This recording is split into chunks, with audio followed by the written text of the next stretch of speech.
Por eso le doy gracias también, muchas gracias a la niña, yo le doy gracias.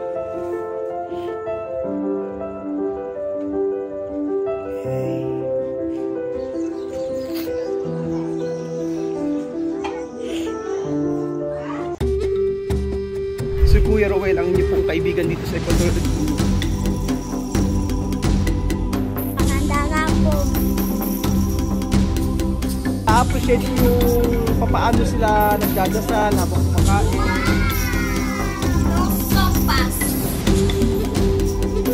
At ako ang inyong amigo dito sa Equatorial Guinea, Puerto Bata. Magandang araw po sa inyo mga amigo. Sunog na sunog ang mukha ko. Alam nyo, kanina pa ako dito kila Chamame at grabe, tumulong ako sa kanila. Nagbuhakot ako ng ng mga tabla-tabla.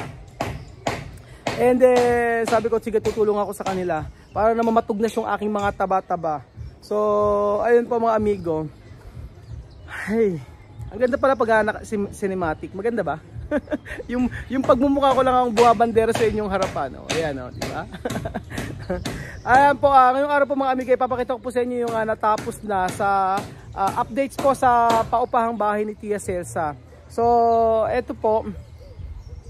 Ngayong araw po yung last day ng pagpupukpok nila sa taas ng kahoy. Dahil bukas po ay sisimula na po ang pagyayero. So kahapon hindi naman natapos yung yung sa may pamakuan dahil ginabi na sila. So nung araw meron po silang nakuha na tao na gagawa. Hulaan niyo po kung sino. O mamaya papakilala ko sa inyo.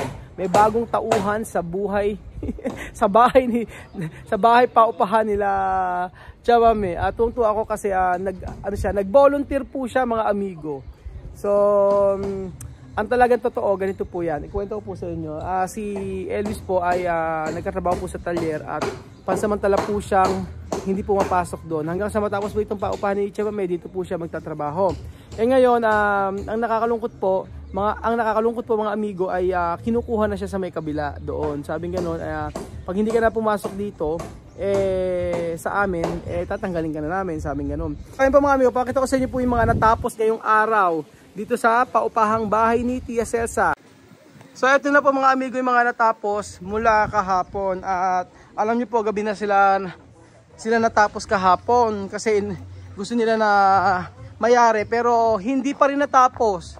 So eto, nandito si Elvis at saka yung nakuha nilang gagawa ng bahay ni Chamame. So alam niyo po mga amigo kung sino po ang kanilang nakuha na gagawa ng bahay nila Chamame. Kilala niyo po ito mga amigo. So makikita niyo po sa taas kung sino po ang mabait na tumutulong kila Elvis. Actually yung pagtulong na ito ay wala pong bayad. Sa talagang mabait lang po itong bata na ito. Ayan. So nandito na po siya mga amigo. Papakilala ko po sa inyo ang bagong tauhan sa paupahang bahay nila Chamame. Ayun, si Batcha. Batcha, ¿qué tal? Oh, si Batcha. So si Batcha po mga amigo ang tumutulong sa kanila na walang hinihinging kapalit. At ang sabi ni Batcha ay masaya na siya na matapos ito. At siya ay mag-overtime din kagaya ni Elvis. Ang sabi ni Elvis, bibigyan naman daw niya. Pero si Batcha ayaw naman niya talagang kumuha. Ayaw niya humingi. Sabi niya ay ito ay para sa kanila din naman. Pero nakakatuwa mga amigo, pakikita ko po sa inyo mga natapos. Pwede nga itong pwede nga itong second floor Alima? No ay karton, si Alima nasa baba. Tingnan mo yung yero tingnan yung mga yero mga amigo. Madaling masira dito kasi yung hangin po dito parang may asin. Kasi tabi ng dagat. Yun ang sabi ni Chamame, madali daw masira. So ayan po mga amigo, kita niyo po yung nagawa. At ngayong araw daw po ay tapos na ito. Tingnan nyo. Nakakatuwa po. Pwede yung second floor no? Kung puro kahoy lang. Kahoy lang na pang second floor, pwede. Kaso nga lang, ayaw ni Chamame ng ganon. Gusto niya ganyan lang. Pero nakakatuwa, tingnan nyo. Diba? Ang taas. Oh, tapos na. Tapos na po ito at bukas po mga amigo ay bububungan na. Oh, pipilitin daw nilang matapos. Pero kapag di natapos, edi tuloy bukas. Ganyan kasisipag ang mga anak ni Tia Celsa. Grabe, napakadaming kahoy na naubos dito. Elvis, buttermilk oil? Buttermilk oil? Oo daw. Patatapos daw po ngayon mga amigo. Ang sabi ni Kuya Elvis. Hindi ko ka. Tatry ko sanang magpukpuk eh. Ako sana ang mamartilyo. Gagalit si Chamam eh. Sabi niya, may pag nahulog ka dyan, paano kang uuwi sa Pilipinas? Oo, medyo mataas kasi, taas, di ba? Pero kaya ko yan kapag ka pumayat-payat ako. Pero kanina nabawasan na yung ano ko, yung mantika sa katawan ko. Gawa ng dami kong binuhat na kahoy.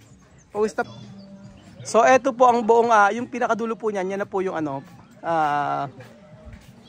palasyo po yan. Tapos ito, ayan, dito po ay... Ayan po mga amigo, ito yung bahay na yan, kila Celia, paupahan kila Papa Bonggay. Ito, talyer. Tapos dyan po, ayan, doon yung pinakadulo na yon, yun po yung kila Chamami na lupa. Yung kanilang lupa ng kanilang pamilya. So medyo tahimik ngayon dito sa bata. Napansin nyo, walang mga halaman ano. Alam nyo po, ba't kulang halaman dito? Kasi pag nagtanim daw po sila ng halaman, mananakaw. Pero totoo naman po yun.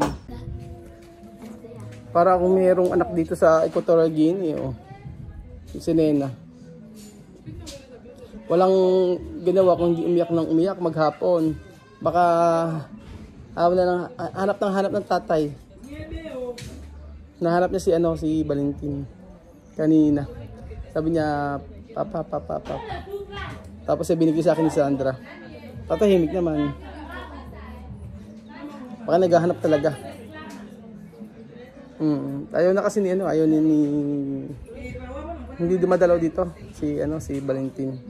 Pero nakita kami nung nakaraan. Na ang nanghingi sa akin ng tulong kasi meron palang anak si Valentin na dalawa na hindi pa nabibinyagan. So sabi niya sa akin baka pwedeng humingi ng tulong. Tapos iniimbita nga ako sabi niya punta daw ako dun sa may bahay niya. Sa may bahay na may unang asawa ni Valentin. So doon po nakatira. Kaya nga sabi ko sana pupunta kami nila Delio ng Sunday doon sa may binyag. Kaso nandito kami kila Chamame. Hindi kami nagpunta kasi may pakain din kami dito. Kanina pa yan umiiyak. Ang awa naman si Nenita Alima, que guapa. Gracias. Guapa como que? Guapa como Filipinas. Ah, Filipinas, sí. Yo tengo novia. ¿Novia? ¿La verdad? Sí, sí. ¿Cuántos años tienes tú? 17. ¿Cuánto mes? ¿Cuánto mes con ella? ¿Y tú? 2 meses. 2 meses? ¿Cómo se llama? Samedi. ¿Ha? Samedi. Sameli. Sameli. Sameli? Di Samedi. Ah, Samedi. Ang pangalan daw ay Samedi. Guapa ha, Alian. ¿Cuántos años ella? Ella, Ajá. ella 19. Ella 19. Sí. ¿Estudiar? Sí, sí. ¿Dónde casa? Ella en el pueblo. ¿Ha? En el pueblo. Pueblo. Samedi. ¿Dónde pueblo? Ahí, Bolondo. Ha? Bolondo. Bolondo. So ito daw po yung girlfriend ni Alian. Ang pangalan ay Samedi. 2 months ng girlfriend. Alian, esa tu primera novia? Sí, sí, sí, esta primera. Primera novia. Sí, sí, primera. Por eso tú hablar conmigo. Sí, sí, Ajá. sí, sí.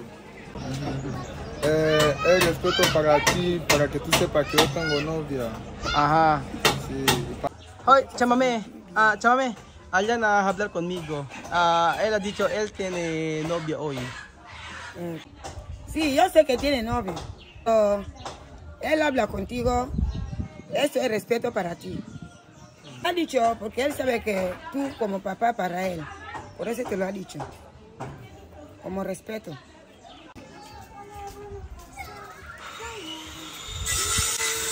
Cuando me oí escuchar esta palabra, cada día yo rezar, cada día yo pensar, yo estudiar. Porque cada día yo pienso, mi niño no tiene papá. Cada día yo aquí sufrí, pero ahora todos mis niños ya saben ahora, ya tienen papá, porque día, noche, cualquier hora, ya saben que tú eres papá de ellos. Por eso cada día cuando yo rezo tu familia, yo rezo tus hermanos, todo. Yo rezo tu país, porque para mí es fuerte. Porque mis niños, no sé cómo mis niños podían estar sin papá así, pero solo Dios.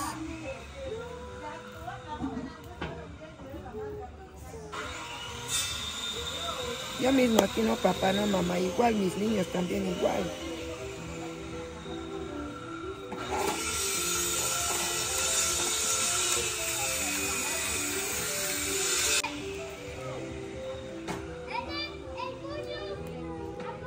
Por eso le doy gracias también, muchas gracias cada día, yo doy gracias. Yo pido a Dios que mi niño, cada niño mío cambie corazón para dar mucho respeto para ti.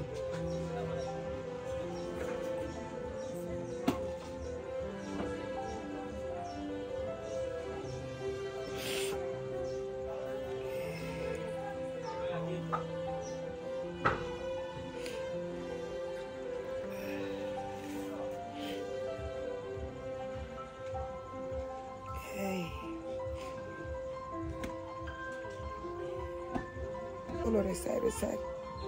Pedí que un día mi niño va a tener a alguien que va a ayudar. Como ahora ellos ya saben que su papá eres tú. Como yo ahora soy de vaga, mi niño ya sabe.